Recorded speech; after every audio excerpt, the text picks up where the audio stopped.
So first of all, what is a solution? What do I mean by that? Well, we already learned about mixtures. We learned that on during week one of the first couple days of class. And a solution is just a homogeneous mixture. Okay, it's where a mixture where you have uniformity throughout the mixture. Okay, homogeneous. Two or more substances. It doesn't have to be only two substances. And some of the terminology that goes along with solutions is you always will have a solvent. Okay, so that's the component of the solution that's present in the greatest amount. And then we would say that the solute is just anything else that's in the solution that's not the solvent. Okay, so for example, think about air, the air that you're breathing. It's not just oxygen. I mean, you think about, when we breathe, we need the oxygen.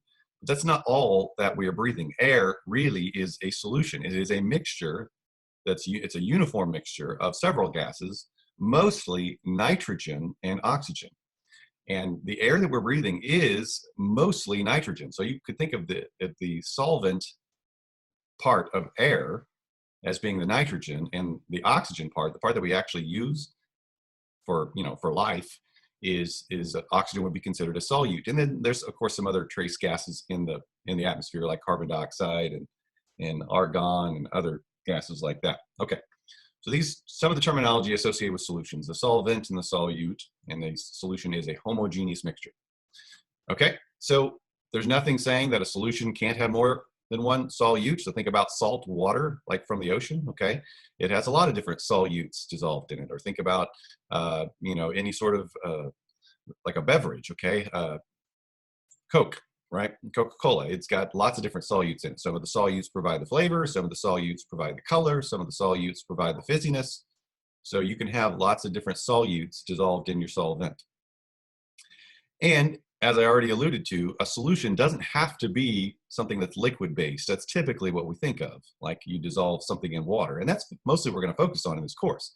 But like I already said, a solution can be with gases, like the air that we're breathing, or you can even have a solid solution. And a good example of that is like a metal alloy. A metal alloy has a solvent, and that would be the metal that's present in the largest amount.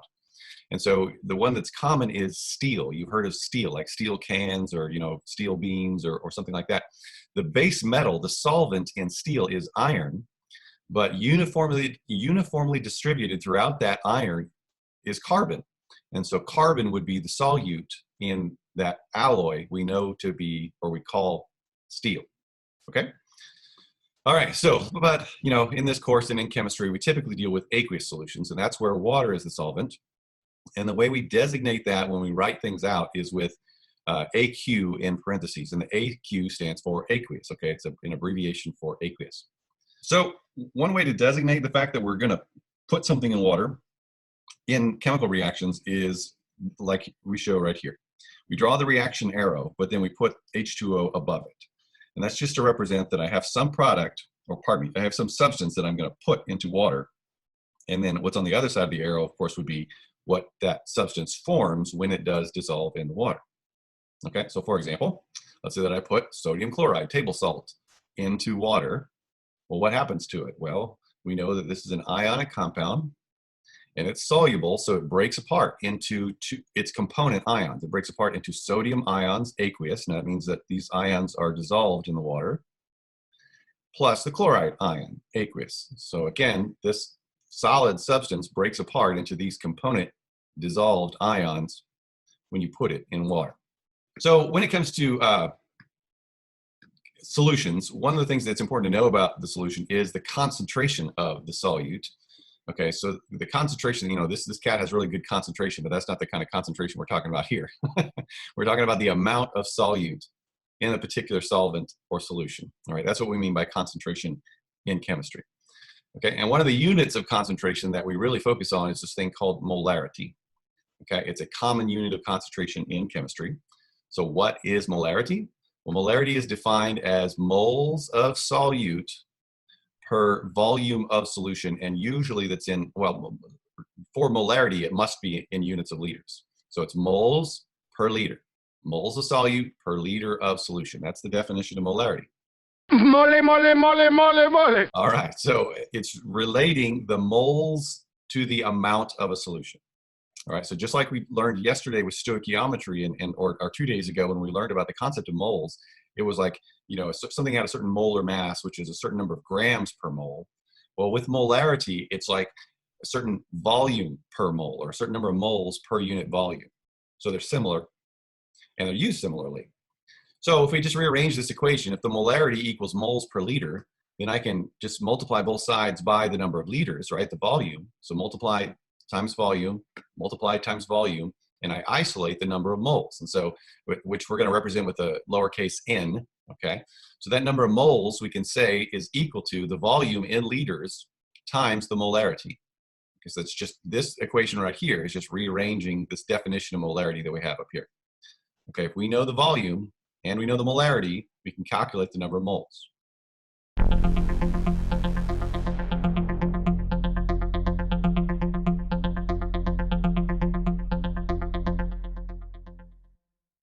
All right, and the reason why molarity is so important is because we are going to use it most often as a conversion factor. It is a way to convert between the number of moles and the volume of a solution.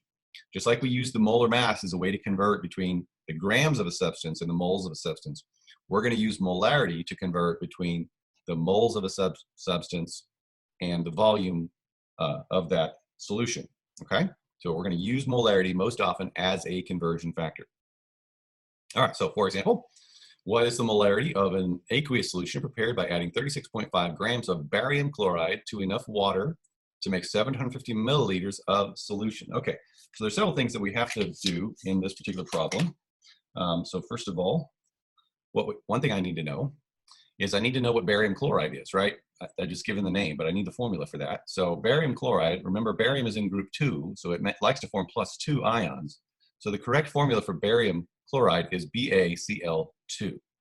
Okay, so if I need to calculate something, then I also need to know the molar mass of barium chloride.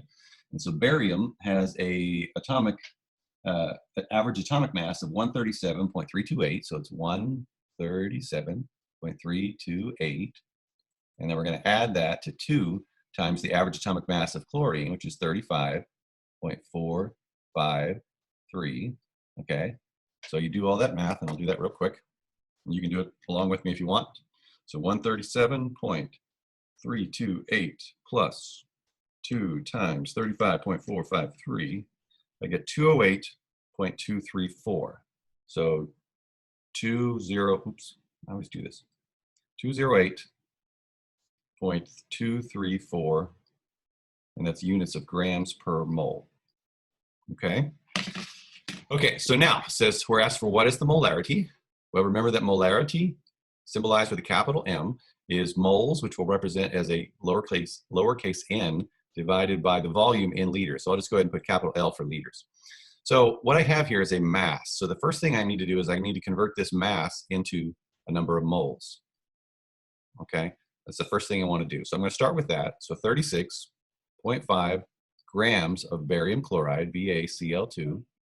And I want to convert that into a number of moles. Well, that's what this is for. That's why I calculated that. So 1 mole of barium chloride, 1 mole of BaCl2 is 208.234 grams of BaCl2. Okay, so grams of barium chloride over grams of barium chloride. So right now I have moles of barium chloride. So then the other thing that I need to do to get the molarity is I need to divide that by the volume, right? It's moles per liter. But what I have here is a volume in milliliters. So if I convert that into liters, right, I just move the decimal place over 3 places, right? So that would be 0.750 liters. And so I can divide that number of moles by 0.750 liters. And this is just a placeholder. That 1 in the numerator is just kind of to, be complete about it. You could do it in 2 different steps if you wanted to. But right now what I have is I have units of moles per liter, which is units of molarity. So I'll get some number and in units of molarity. Okay, so I'm going to let PowerPoint take over from there. And we'll go through it. The molarity is moles per liter. So the mass of barium chloride divided by the volume. 1 mole of barium chloride is 208.2. So if you look at how the units cancel, you get grams over grams, so you got moles per liter, and you get 0.234 molar. That's how you'd say that. You would say this is a 0.234 molar solution of barium chloride. That's the way you say it. Okay, so grams cancel, moles per liter.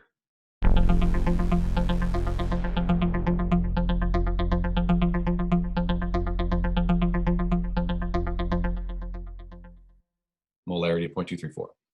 Okay, so here's another example, just from a different angle. This asks how many grams of aluminum nitrate are required to make 500 mil of a 0.0525 molar aqueous solution. Okay, so once again, I'm given a name rather than a formula, so it's kind of a pain in the butt, I know, but another important skill to have in chemistry. Okay, so the correct formula would be aluminum, and then nitrate is NO3. Okay, but then it's going to take 3 of those nitrates, because aluminum likes to be a +3 ion. Aluminum is +3. Each one of those nitrates is -1, so I need 3 -1s to cancel out the +3. Okay, and so once again, the molar mass of that is just going to be, round that to 213 grams per mole. Okay, and so how many grams of aluminum nitrate are required to make 500 mils, which that's, move the decimal place over, right? So that is 0.5000 liters. And remember, that's important for the sig fig part of it, right? The reason why I write it out that way is to illustrate that we got the 4 sig figs, okay? And in this one, you got a molarity of 0.0525, okay? So this is a good question to kind of illustrate, what number do you start with, right? Well, remember, my mantra is you always start your calculation with the number that you're given that's not a conversion factor. But earlier I said that we're going to typically use molarity as a conversion factor. So I know I'm not going to start with that number. The only number that I have that's not a conversion factor is this volume. And I've already changed that to liters. So if you don't mind, I'm just going to start with the volume in liters. So 0.5000 liters. Okay. And so now I am going to use this molarity as a conversion factor. Okay, and it says that I have 0.0525, and remember what this means, moles of aluminum nitrate, so moles of aluminum, NO3, 3, for every 1 liter of solution. So that means my units of liters will cancel, and so right now I'm in units of moles of aluminum nitrate. Okay, well the question is, how many grams of aluminum nitrate? So I need to convert that moles of aluminum nitrate into grams of aluminum nitrate. Well, that's what the molar mass is for, all right? That's what it serves, that's how it serves its purpose. So 1 mole on the bottom of aluminum nitrate, pardon my penmanship again, that's truly chicken scratch, sorry about that, is, and again, I am kind of assuming that this is correct, we'll find out soon, grams of aluminum nitrate. Okay. And so then that will give us a certain number of grams of aluminum, nitrate. Okay, it's because moles of aluminum nitrate over moles of aluminum nitrate cancel, and so you end up with units of grams of aluminum nitrate. Okay, so now I'll let PowerPoint take over from there.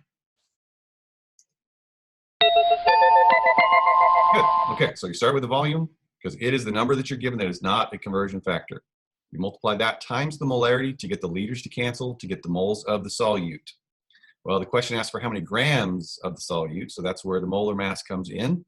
So one mole of aluminum nitrate is 213 grams of aluminum nitrate, and so you get 5.59 grams of aluminum nitrate. So the idea here is if you wanted to make 500 milliliters of a solution at this concentration, then you would go to the shelf and you find the bottle for aluminum nitrate. You would weigh out 5.59 grams of it, and you would dissolve it in water up to 500 milliliters. Okay, so that's kind of the utility of a calculation like this. Okay, so liters cancel, moles cancel, grams.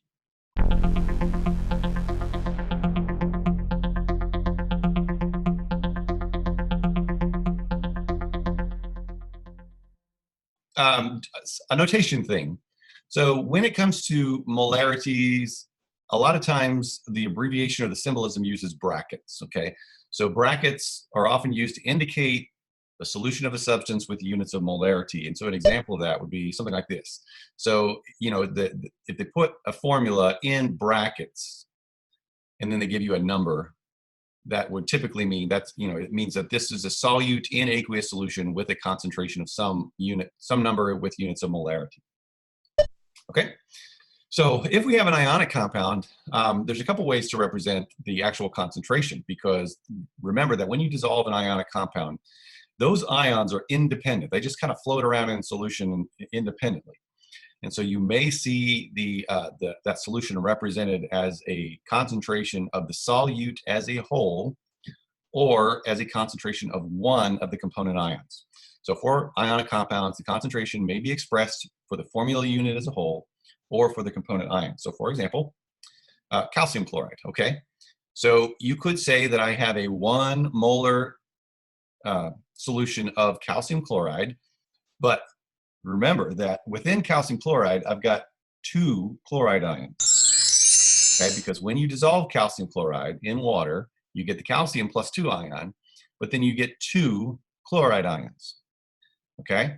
So it is simultaneously a 1 molar solution of calcium chloride, but since there's twice as much chloride in the mix, you could also say that it's a 2 molar solution of chloride ions, right?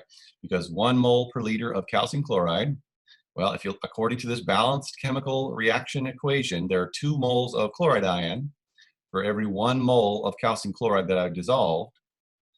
So that means that you have 2 moles of chloride ion per liter. So you have a 2 molar chloride ion solution. That's right, he can be taught. So this is really just for your awareness that sometimes, you know, it depends on what you care about, whether you care about just the chloride ions or whether you care about the compound as a whole. It can be represented either way. Okay, for the purposes of whatever chemistry you're interested in, you know, it could be represented as a 1 molar solution of calcium chloride, or this solution could be called a 2 molar solution of the chloride ion. Both things are true.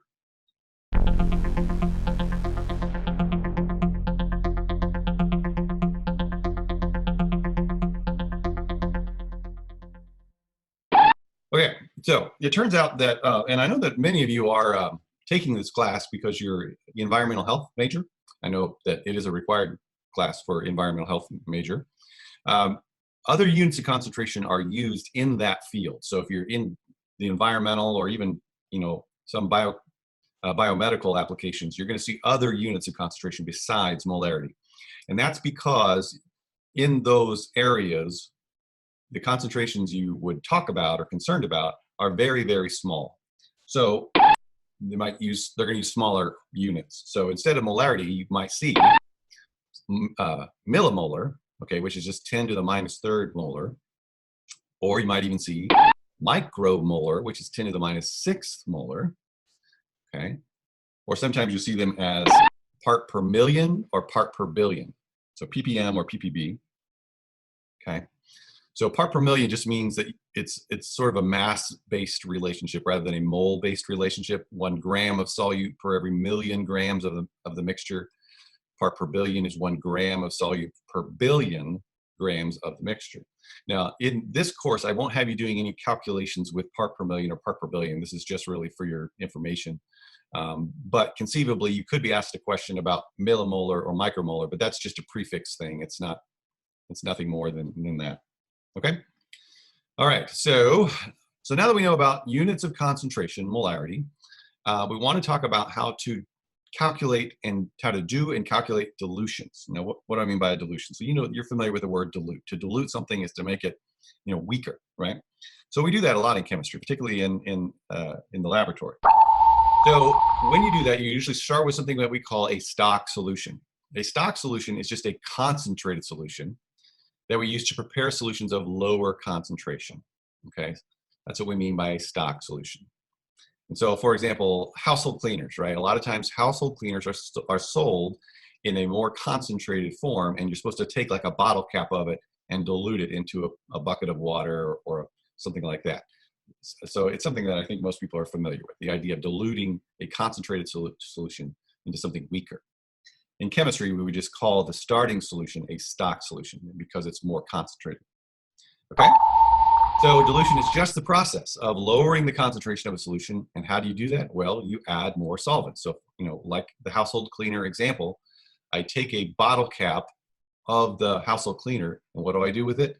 I add it to a bucket of water. So that's essentially you're adding more solvent to it. All right, now the key here is that when you're diluting a solution, the number of moles in the solution does not change, only the volume. The amount of solvent changes. Okay, so the number of moles stays the same. It's just the volume of solvent that changes. Mole, mole, mole, mole, mole. All right, so the way we would represent that with an equation is that, remember, lowercase n we're using to represent number of moles. So the moles of solute initially will be equal to the moles of solute diluted. Okay, so now we're going to expand that out because we've learned earlier in our notes, we wrote an equation for calculating the number of moles. Okay, so but this is just kind of a picture to illustrate what we're talking about here. So down here is my stock solution. So it's a darker blue, and over here is my diluted solution. So on the left here is my concentrated stock solution, and on the right over here is my diluted, less concentrated solution. So a darker blue, lighter blue. Okay, so typically the way this is done in a chemistry laboratory is I would use a pipette. So this instrument right here, this thing with the 25 on it, that's what we would call a pipette. And so the 25 would represent 25 milliliters.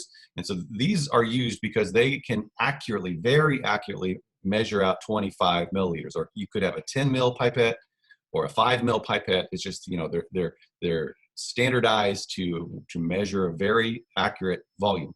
So I would draw up from the stock solution 25 mils. And then I would put that in another flask. So I pull it out of here and I dump it into this new flask. So then I take that flask and I add distilled water to it. And this is what we call a volumetric flask. And so on this, you can't see it in this picture, but on the neck of this flask, there's an etched line. And so I would add distilled water up to that etched line to get, again, a very accurate volume.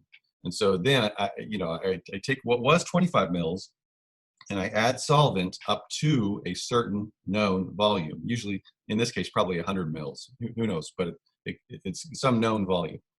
Okay, so all of that is just kind of a background explanation, because what's most important is the moles of solute that I have in this sample is what I put into this flask, and then all I did was I just added more water. So the moles of solute in this flask over here on the right is the same number of moles, okay? Moles initial equals moles diluted. Is the same number of moles of the solute that I pulled out of my stock solution. So I start with a certain number of moles from the stock solution. I put it in a new flask, and with that new flask, I added some more water to dilute it to a new, larger volume. So it started with 25 mils with a certain number of moles of solute, but then I just diluted it up to another new, larger volume. So it's the same amount of solute, just a larger amount of solvent. Okay, but this is where I start with this relationship here, that the initial number of moles is equal to the diluted number of moles. And so as I said before, what we're going to do is we're going to replace these with an equation that I learned earlier in the presentation for calculating the moles of a solute. Okay. What I showed you was that according to the definition of molarity, if I know the volume and I know the molarity, if I multiply those two together, it gives me number of moles. So the volume initial times the molarity of that initial concentration, stock solution, is equal to the number of moles I have of that solute in the stock solution.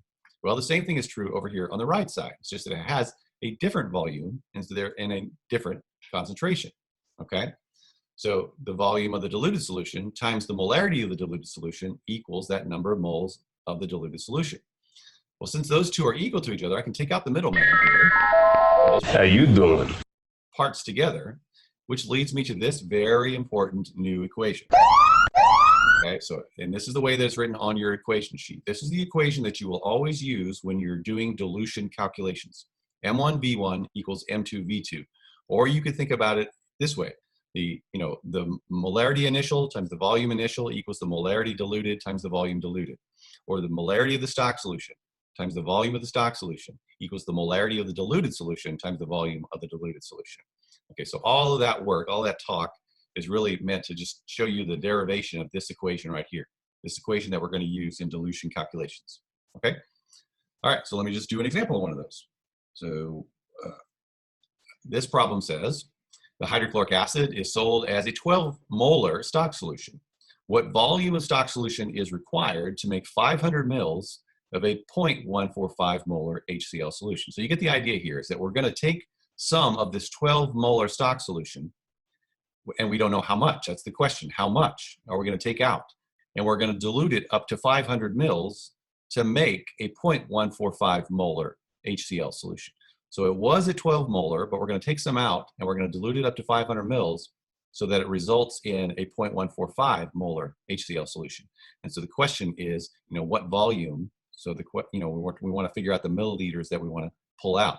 So the equation to start with is always M1 V1 equals M2 V2. And then you just kind of fill in the blanks. You know 3 of these 4 terms. So molarity 1 is 12.0 molar, all right? That's the concentration of the stock solution. And the question is, well, how much of that? So I don't know volume 1. That's what I'm trying to solve for. How much of that stock solution do I need, of that 12 molar stock solution do I need in order to get molarity 2, which is 0.145 molar? And I know the volume that I want of that, it's 500 milliliters. So you can either leave it as milliliters, or you can change it to liters. It doesn't really specify, as long as all your units are the same. Molarity and molarity are the same, volume and volume are the same. Those units just need to be the same. Okay, so now I just rearrange this to solve for this term right there. So the volume 1 would be equal to 0.145 molar times 500 milliliters divided by 12.0 molar. So units of molarity will cancel and we'll end up with units of milliliters. Okay, so it's as simple as that. These are typically pretty simple calculations. It's just I think most students just have a little difficulty determining how to get started. And so the key is recognize in the question when you're doing a dilution. And if you recognize that you're doing a dilution, you always start with this equation. That should be the first thing you write down. Okay. All right, so PowerPoint. So M1 V1 equals M2 V2. This is just a different way of writing it, right? Rearrange, solve for the thing that you're looking for. In this case, I'm looking for the initial volume. Just move the other term over to the other side by dividing both sides by molarity initial. Substitute the numbers that you know, 500 mils times 0.145 divided by the 12 molar to get 6.04 mils. So the idea here is that you're going to take 6.04 mils of this concentrated 12 molar stock solution, and you're going to put it in another flask, and then you're going to dilute it up to 500 milliliters. And so then what you will have is you will have a 0.145 molar HCl solution.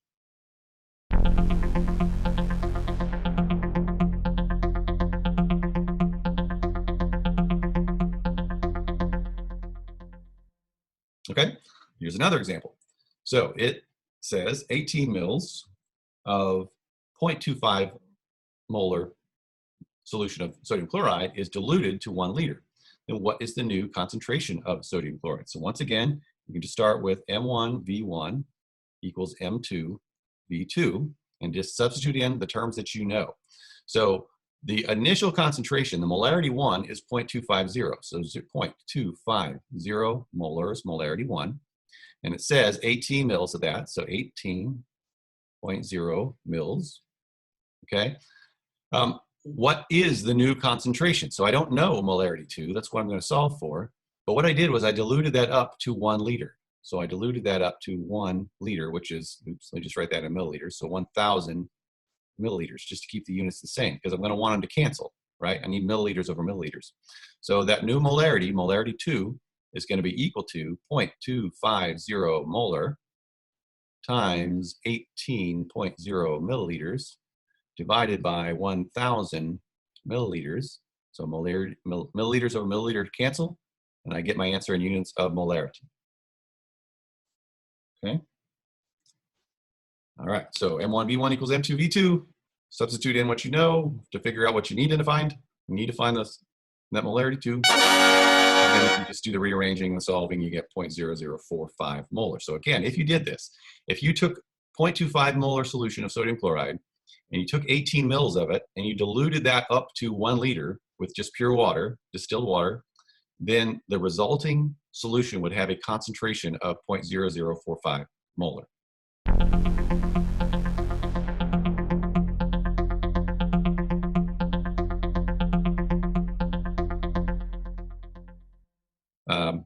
So what we need to know is the initial volume of that stock solution. So, we know the molarity of the stock solution. I know what volume of diluted solution that I want, and I know what concentration of diluted solution that I want. So the unknown is that initial solution, that stock solution, the volume of that stock solution that I need to dilute. And so that's what you just rearrange and solve for. And so you plug in the numbers that you know to solve for the volume that you don't know. And in this case, that would be 238 milliliters. So you just dilute 238 milliliters up to 475 mils, and you'll go from 1.3 molar to 0.65 molar. Okay, very good. All right, so now we talked about how to calculate dilution. So last thing to talk about today are these things called electrolytes. So first of all, what are they? Well, the definition is that they are just compounds that form ions in solution. And so from the picture over here, you can kind of get the idea here that, for example, if you dissolve sodium chloride in solution, it breaks apart into ions. You get the sodium ions and you get the chloride ions. And the evidence that you have all these ions in solution is the flow of electricity.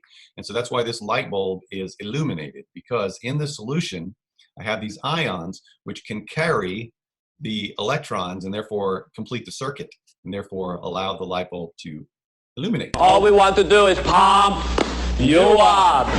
You guys are probably way too young to remember Hans and Franz from Saturday Night Live, but so they're very strong guys, right? So you can have strong electrolytes, and so that's when you create a lot of ions. So something like sodium chloride. So when you dissolve sodium chloride, you get a lot of ions, and that's because it, for every mole of sodium chloride that you put into the solution, nearly 100% of it will dissociate into ions. And so we call those things strong electrolytes. So you need to know what type of compounds are strong electrolytes. And they are ionic compounds that dissolve in water, but also strong acids, okay? And we haven't really talked about acids and bases yet. So for now, just kind of, just memorize that fact that strong acids are strong electrolytes. And we'll talk more about acids and bases tomorrow. So something I already showed you, that when sodium chloride is dissolved in water, you get 100% ions. All of these become these. So that's why they're strong electrolytes. Okay, so ionic compounds and strong acids. An example, sodium chloride breaking apart into sodium ions and chloride ions. Okay, and the reason why we consider it a, the reason why we would know that it's a strong electrolyte is that because it conducts electricity efficiently due to the ions. Okay. Well, if you can have strong electrolytes, then, you can have also weak electrolytes. So what are they? Well, they're the compounds that would only partially dissociate into ions. Okay, an example shown over here is acetic acid. Acetic acid is a weak electrolyte. So that is a picture of a acetic acid molecule. And so if you look closely at the particulate, zoom in here, most of the acetic acid is still in the form of a full acetic acid molecule. But a few of them have ionized. Okay, like for example, this one has ionized, and it's donated one of those hydrogen atoms to a water molecule. Okay, so it formed a negative ion, the acetate ion, and H3O+, which is called hydronium. So some of them create ions, but not all of them. They only partially dissociate into ions. Okay, and so it's slightly conductive. And so if you could compare the two pictures here, this light bulb is illuminated, but it's not as bright.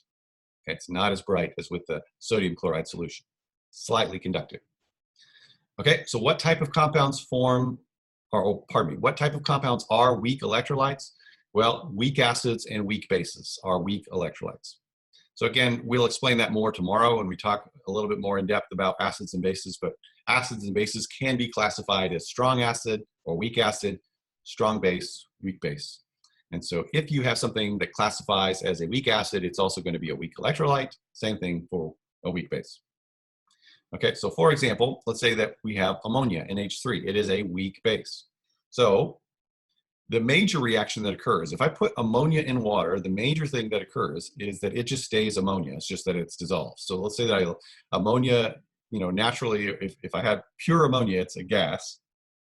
And so if I were to bubble that gas through a sample of water, It would dissolve in the water, but most of it would just stay in the form of NH3. It wouldn't create any ions. So I would represent that as a reaction like this. So the ammonia gas, when I dissolve it in water, stays as ammonia, but now it's in the aqueous phase. That's the major reaction that occurs. But it does partially dissociate into ions, and so that would be the minor reaction. Less than 1% of it does this. Okay, less than 1% of those ammonia molecules are going to react with a water molecule to give us two ions. It gives us an ammonium ion, and it gives us a hydroxide ion. Each of those dissolved in water. Okay, so that would be the minor reaction that occurs. And the minor reaction does give us some ions, the ammonium ion and the hydroxide ion. So that's why we say it's a weak electrolyte, because most of it does not form ions, but some of the solute molecules react with water to give us ions. So it's a weak electrolyte, partially ionizes. Okay? And that's evident in the fact that this does conduct a little bit of electricity, but it's a dim light bulb, so not much electricity. Okay, so we have strong electrolytes, we have weak electrolytes, but we also have non-electrolytes. So these are things that do dissolve in water, but they don't form any ions. And so, I have a solution. In this case, it's an ethanol solution. So some ethyl alcohol is dissolved in this water, but it doesn't conduct the electrons, doesn't complete the circuit, so I don't get the light bulb to illuminate at all. And so an example of that would be ethanol, the CH3CH2OH. Okay, so these are substances in which no ionization occurs. So there's no conduction of electrical current. And so what you need to know is the type of compounds that are non-electrolytes. And so those are all just molecular compounds. Remember, we learned about that last week. We said that there's such thing as ionic compounds, and there are molecular compounds. So, and remember what molecular compounds are. They are compounds that are composed entirely of nonmetals and or metalloids. Okay, so you can't have any metals in the formula of a molecular compound. Only nonmetals and metalloids, with one exception, or I guess two exceptions. So any molecular compound that's not a weak acid or a weak base. And again, we'll talk about that a little bit more tomorrow. So those are non-electrolytes. Any molecular compound that's not classified as a weak acid or a weak base will be a non-electrolyte. Okay, so examples. So these would be just aqueous solutions of sugar or alcohol. The picture here shows an example of ethanol, alcohol, right? Okay, and here's the reaction that would occur. So this is the formula for glucose, right? C6H12O6, sugar, like the sugar that's in your blood, glucose. So if I put solid glucose into water and dissolve it, it just stays exactly the same. It doesn't create any ions at all. But now it's in the aqueous phase. So it was in the solid phase, I dissolved it in water, now it's in the aqueous phase. But notice there are no ions produced.